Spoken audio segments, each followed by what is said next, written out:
This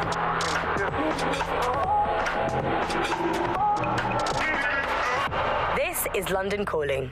I'm Tash, and you're listening to Buccaneer, your source for what they don't want you to know. Today we're talking about Dev Hassani, our gone, but sadly not forgotten Prime Minister. It's strange to think that he was just another here today, gone tomorrow politician until his infamous London is drowning speech went viral. The forces of darkness he unleashed with that speech changed everything around us. Was Hassani's rise inevitable? Could it have been stopped?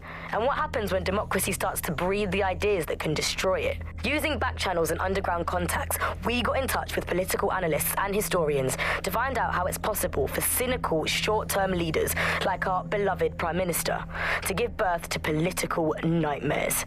No full names, as you know. These days, telling the truth can get you killed. Helen spelt out the dangers of populism for major political magazines and websites back in the pre-censorship days. The appeal of fascist politics is about strongmen, and they are usually men, because it's about saying there are simple problems that are really easy to define, say immigration, and there are simple solutions to them, stop immigration. And they are really appealing because they make sense of a world that can often feel really complicated and confusing, and they do offer, or seem to offer, action, instead of what politics can often be, which is a kind of messy set of compromises where no one gets really what they want, everyone gets a little bit of it. And that's the problem, really, is you end up in a situation where it looks like someone is going to do something incredible and transformative, but of course either it never really delivers, or it delivers at a huge cost to, for example, dehumanizing people. And I think you see that in the rhetoric around immigration. If you say immigrants are a problem, we're going to stop them, it's a legitimate political stance for a country to want to control its borders, but the way that that's done can often end up being very cruel and inhumane, because what you have said is immigrants specifically are the problem. Not every fascist is a populist, but they are two interlinked styles of government, really, because what fascists tend to do is rely on narratives of deep change and of enemies. I think that's one of the hallmarks of this style of politics, where you represent your opponents not just as people who disagree with you, but as existential threats, as evil people. So you see it in the course of the run-up to the Second World War, where Jewish people are represented as, rats and a scourge. You see it with Muslims, where they are represented as coming to take over and replace white people. So you have big defined groups of enemies that the person who is trying to convince you to vote for them, or later on simply to support their regime perhaps, needs to defeat. There is always an enemy to be defeated. Unfortunately, one of the things we're very bad at as humans is recognizing different things when they don't look like previous examples. So I think in pre-crisis Britain we had an idea that when fascism came it would look again like the 1930s. It would look like a single charismatic leader. It would look like a jackboots in the street and huge flags. And it didn't look like that. It looked like social media groups. It looked like poisoning the well so that no information could be trusted. It had its own specific flavor, and that, I think, blinded people, as did a kind of complacency that things aren't ever going to get that bad ever again.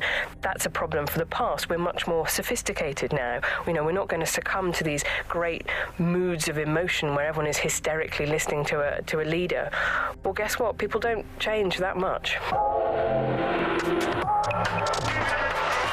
Where do authoritarians come from? Before the crisis, Ian was a senior journalist covering the global rise of the strongmen. Populism started to rise as a response to a series of crises. Now, some of these were true, some of them were false. There was a financial crisis. People were poorer. They were less secure than they were. They were looking for easy answers.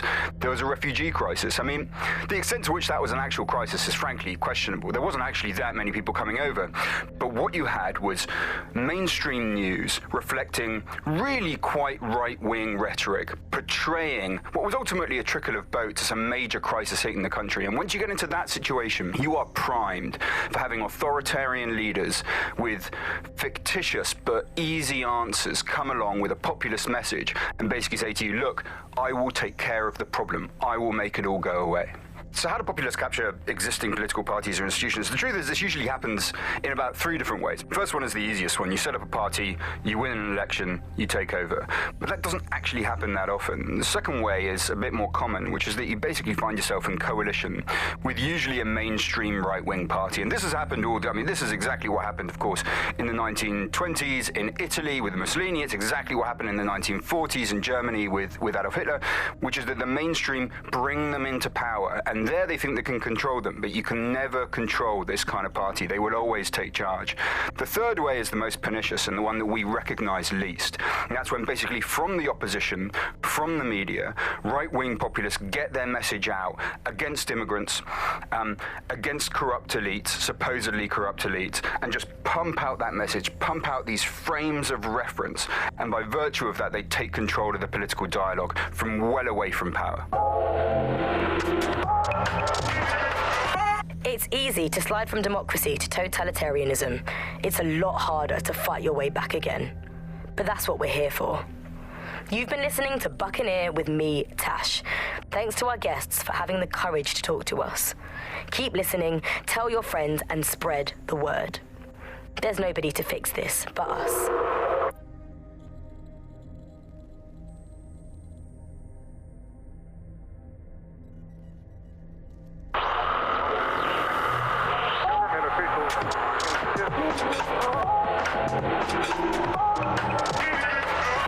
This is London Calling. You're listening to me, Tash, on Buccaneer, your source for what they don't want you to know. This time we're turning our focus back on the media to look at my former employer, the GBB. As we know, the broadcaster has been through a lot of changes since the Hassani government gave in to pressure from his corporate backers and privatised the corporation.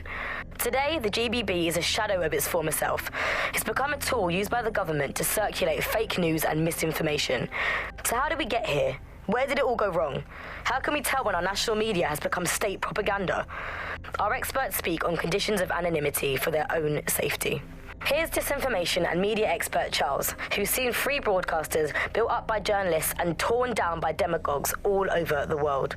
So before the media fragmented, there was this voice of authority that was trusted and worthy of trust.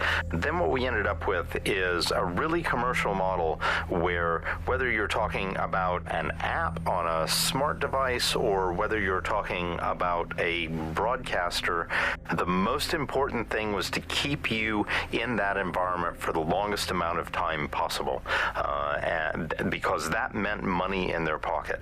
And in order to do that, a couple of things happened. One was the use of manipulative techniques around behavioral economics, things that would just keep you scrolling or keep you listening or keep you looking for more information. The second is that that kind of environment favors sensationalism. And so you got more sensational headlines and more sensational stories, and it didn't matter whether they were true or not. It just kept people in and it kept them in the loop.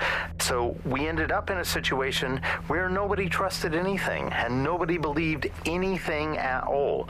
And that is the perfect environment for an authoritarian voice to come in and say, no, wait, we are the truth. So the ground for this environment really got created when we had suddenly authoritarian politicians everywhere, and anything that threatened them or they disagreed with, they would call it disinformation. That's disinformation, that's fake news. And again, we got in a situation where nobody really believed anything. And the trouble is if you were telling the truth, it's very hard to get your message to cut through all of the noise of all of the disinformation that's there. So like, you remember Out on the Edges, there was this story about when they would take a house by force, they would take any infants and they would crucify them. And that's a great, fantastic, viral story. And how do you counter that story? With the truth. The only way you can counter it is by saying, no, they didn't. And of course, no one wants to spread that story. No one wants to hear that story. They want to hear the sensationalism. They want to hear how people were victims of violence when in fact they weren't. Or they were victims of insurgent forces when in fact they weren't. The news isn't neutral, it's a battleground. Here's media researcher and academic Alfie. The media has, of course, been their populations. So, totalitarian countries have typically used huge mainstream media outlets to sell one kind of news, one kind of biased news to its population. Of course, the media has always played this kind of key role in methods of state control.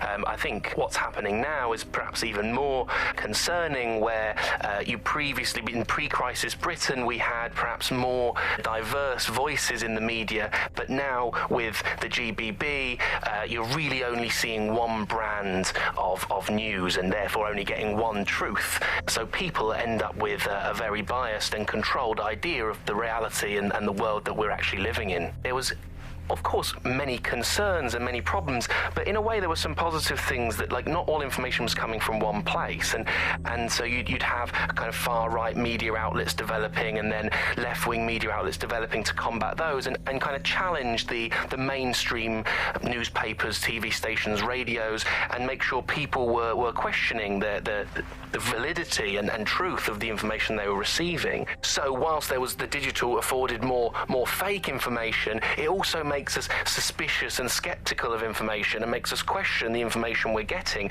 And I think in pre-crisis Britain, it might not have seemed great at the time, but there was something positive about that there was a lot of distrust in the media and in the different kinds of truths that were being told. Whereas now, I think you're seeing a return to a more traditional and older pre-digital sense, actually, of people just trusting what they're told, and that's why we have to be here with radio stations like this to challenge those conceptions.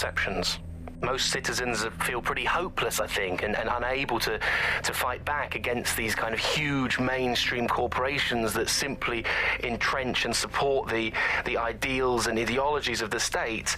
It can seem very hopeless indeed, but I think, the fact that you're out there listening, we're in here talking, shows that there is still a space to combat these false truths and disinformation that's being sold to us, and that it's never possible really to completely shut down, despite all the technologies that they have at their disposal and all the financial and corporate power and all the physical power.